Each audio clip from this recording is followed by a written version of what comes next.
So I get to introduce my good friend here. Would you like to tell us your name? Jonathan.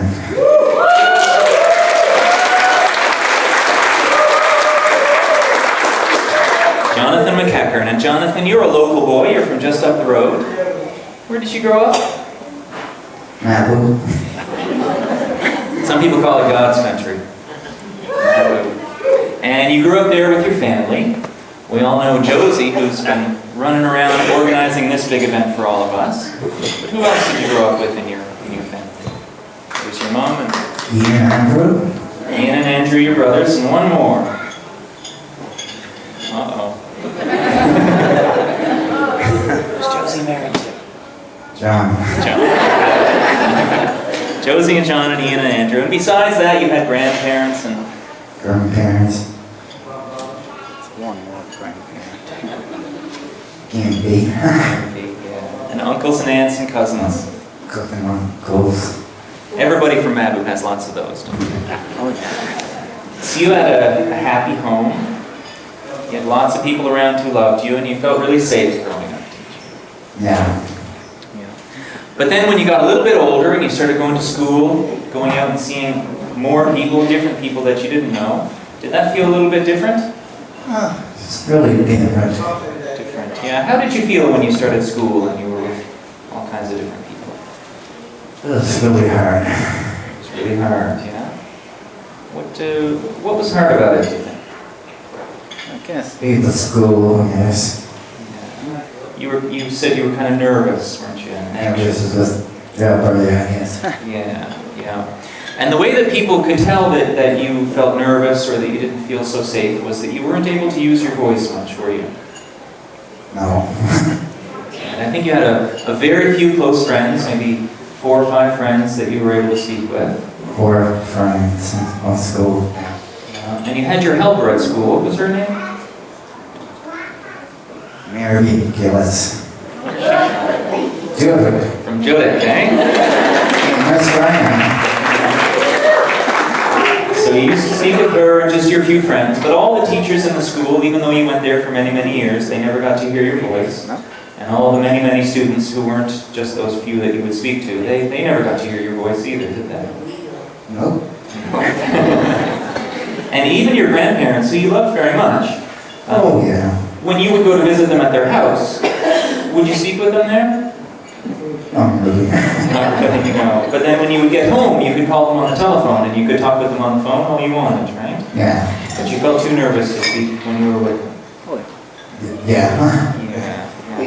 And when you were in school, did you ever take any special trips? Like, did you ever... Hello? Did you ever try going to summer camp?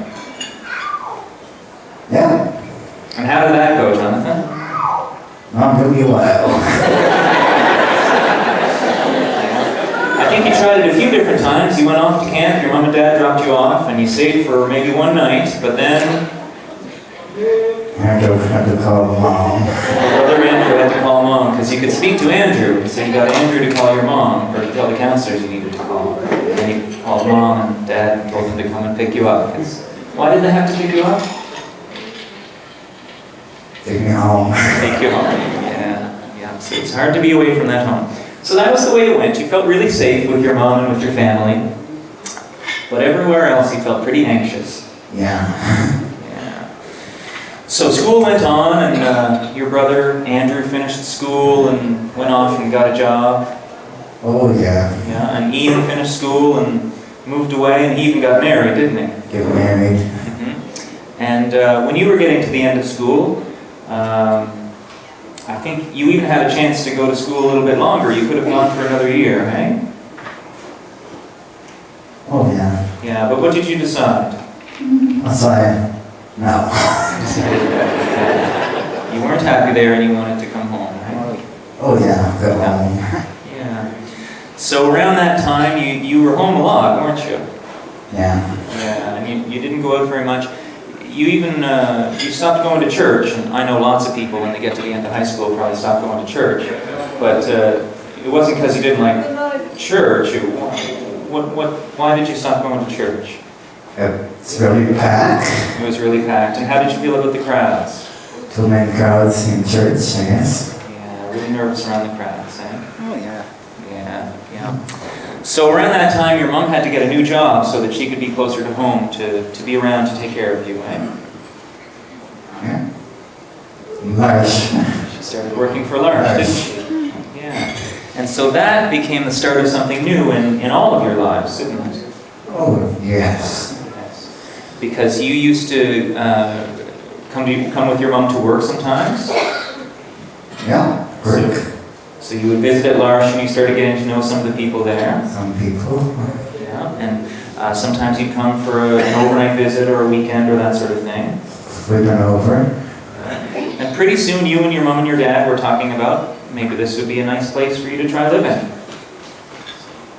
L'Arche. Yeah. And so you moved into L'Arche, and at L'Arche you found a place where people accepted you for who you were. They didn't make you feel different or like it was bad to be different or something. Oh, yeah. Yeah. And I always think of Maggie Rose, who is so good at welcoming people, but she has certain favorites that she welcomes over and over.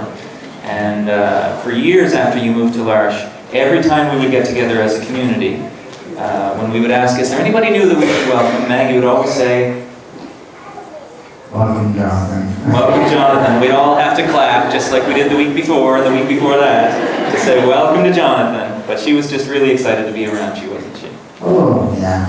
Yeah. So you found people who accepted you, but you also, people had expectations of you.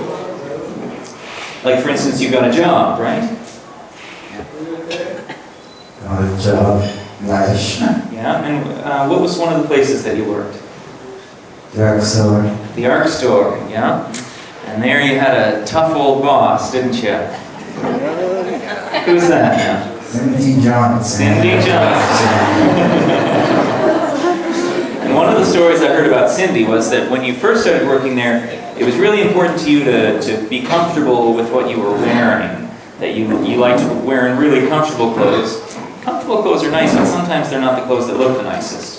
And so one day Cindy sat you down, because she was the boss, and she said, if you're going to work at the art store and work with the public, you have to look nice. Put nice clothes on. Yeah. And I heard that you weren't too happy about that when she told you that, but that you did it anyway because it was your responsibility. And now, I think it's been good for you. I think you really like to look good. And you like to wear nice clothes. Nice clothes, yeah. Yeah, and you understand, especially when you're going to be in front of the public, like tonight, or when you work at your jobs at the store, at the co-op, that you have to look your best, don't you? Yeah. Yeah. So anyway, in this new place, pretty soon, you started to feel like you were safe there. And the way that we knew you were feeling safe was that you started talking. Really safe in L'Arche, yeah. And first you started talking with, you remember? Rankin? Well, that's a little bit later. The first people, I think, were some of the people you lived with. Eh? Maybe some of the assistants in your house. There was a fellow from Germany there. Max. Yeah, Max and Courtney was there. Okay. Yeah, so first with the people that you were close with, that you lived with, and then other people in the community, other people around L'Arche. And then there's a story, yes, you were starting into that one, weren't you? About your good friend Rankin MacDonald, who's the editor of the Inverness Oran. Yeah. Yeah. And Rankin had known you ever since you were a little boy, because Josie used to work for the Oran, didn't she? Yeah. And one day he came to the art store because he was covering some kind of event that was going on around L'Arche. And there Jonathan was, standing at the counter on his new job. And of course Rankin walked in and he said, hello Jonathan, you're looking very nice. How are you? Good. And Rankin said that his eyes filled with tears because all the years that he'd known Jonathan, he'd never heard your voice. So you talk with people in your house and in the community, you talk with people at the art store, and look at you now, you're talking to a big crowd, a big room full of people.